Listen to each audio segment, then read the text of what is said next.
Hi everyone, I'm Miss Katie from Rockland Public Library, and today we're going to be learning a little bit about groundhogs. There is a silly American holiday coming up called Groundhog's Day, where we wait to see if a very special groundhog sees his shadow or doesn't see his shadow. Legend has it, he can predict the weather.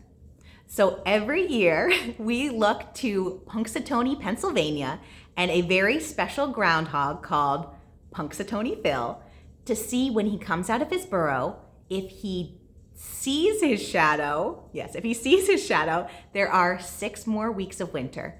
And if he does not see his shadow, then legend has it, spring will come early.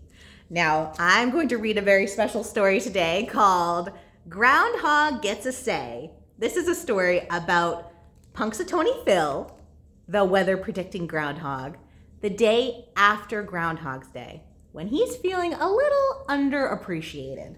Let's see what happens in Groundhog Gets a Say, told by Pamela Curtis Swallow, illustrated by Denise Burkus.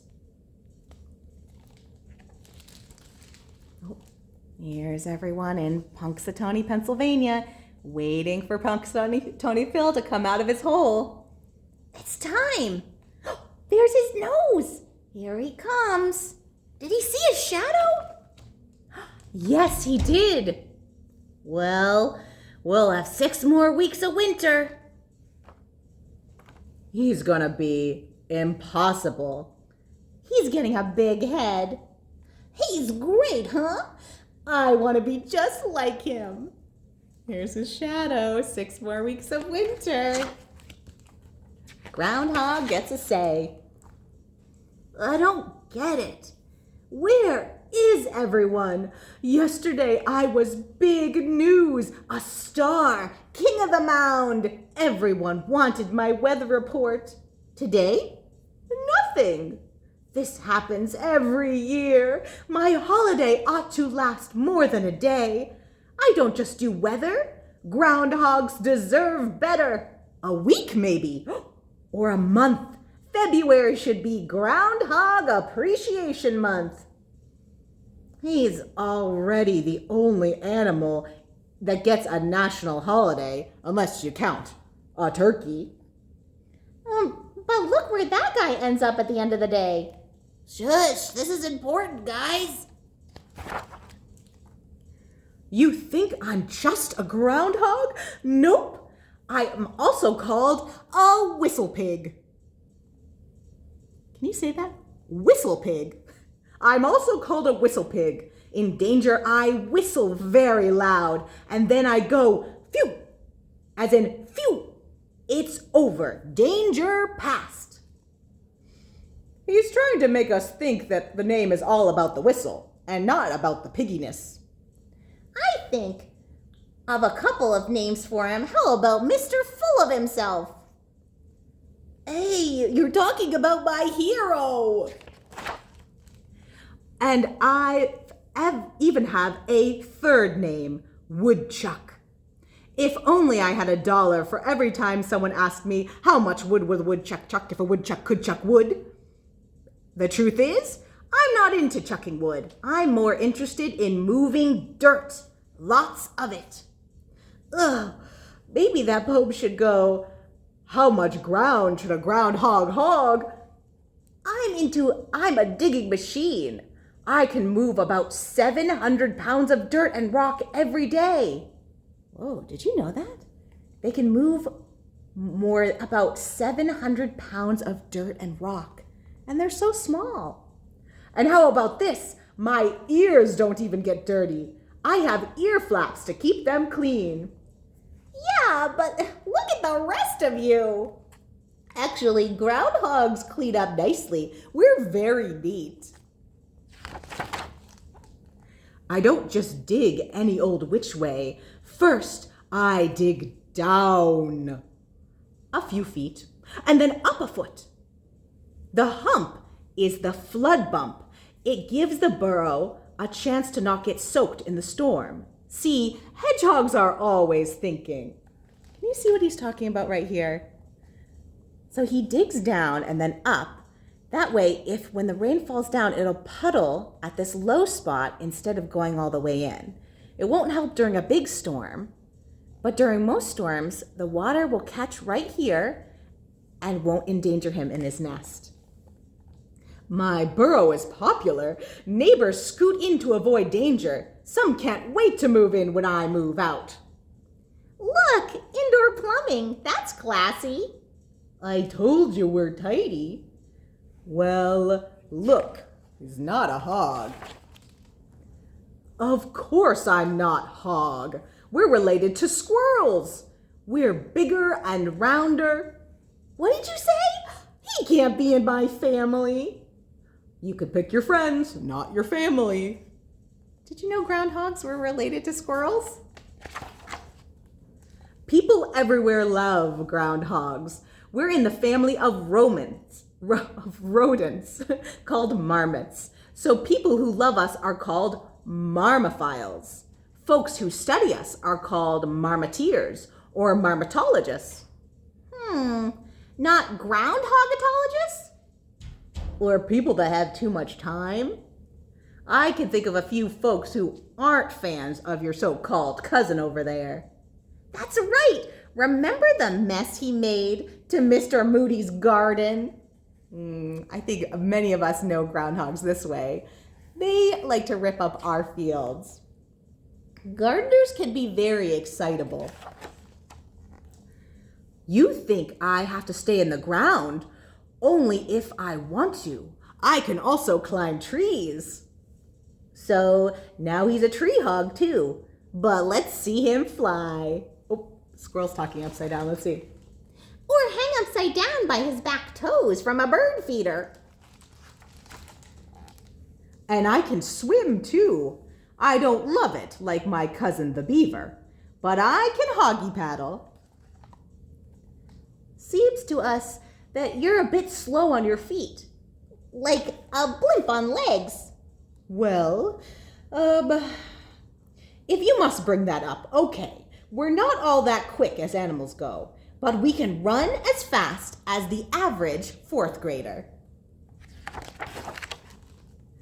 But you can't sneak up on me. I'm very alert. That's how I deal with predators. My head is like a submarine periscope. My eyes, ears, and nose are all set high so that I can see what's around. Can you see what he's talking about? All of his features are up at the top part of his head, so he doesn't have to poke very much out of the hole in order to see if it's safe. Snoot's in the air. My nose is so terrific, I've got my own caller ID. If you've been in my burrow to visit, I know it. He smells, he hears, he sees, he swims, he climbs. Anything else, Mr. Wonderful? Yes, I can live in all kinds of places. Fields, woods, thickets, rocky areas, or under sheds and porches. I'm not fussy. And same goes for eating. I'm not picky there either. I eat grass, dandelion greens, clovers, grains, barks, insects, fruits, veggies. Speaking of eating, my chompers aren't just for chewing. My fabulous teeth even help me dig my burrow.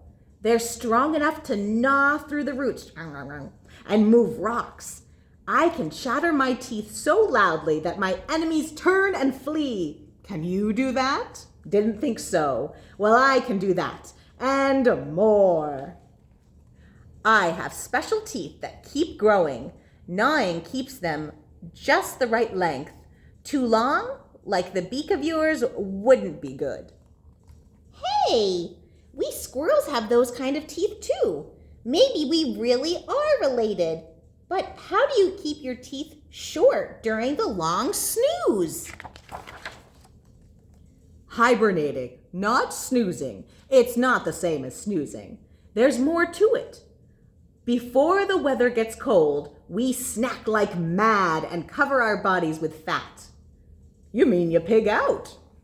Shh, I'm trying to hear about the teeth. I'm getting to that. When I'm ready to hibernate, I go down in my burrow and seal myself into the lower chamber. so that no one will disturb me. In my hibernation slumber, I can barely breathe. Only about once every 6 minutes, and my heart beats once every 4 or 5 minutes. Are you listening to what he's saying? He's slowed so slow, his body is moving so slowly that he's only breathing about once every 6 minutes? And his heartbeat is barely breathing. Everything slows down, and my teeth even stop growing. Huh, that's amazing. It must be very dark and stuffy down there.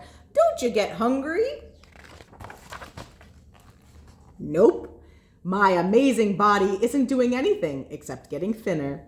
I'm barely even aging. I'd like that. I'm tired of being called an old crow. So you wake up just to give the weather report? Well, yes, but when the days are warmer, I also feel the need to snack and to date. A date with my mate. When I find a mate I like, I chuckle and chatter, and we touch noses and cheeks. Ugh, disgusting.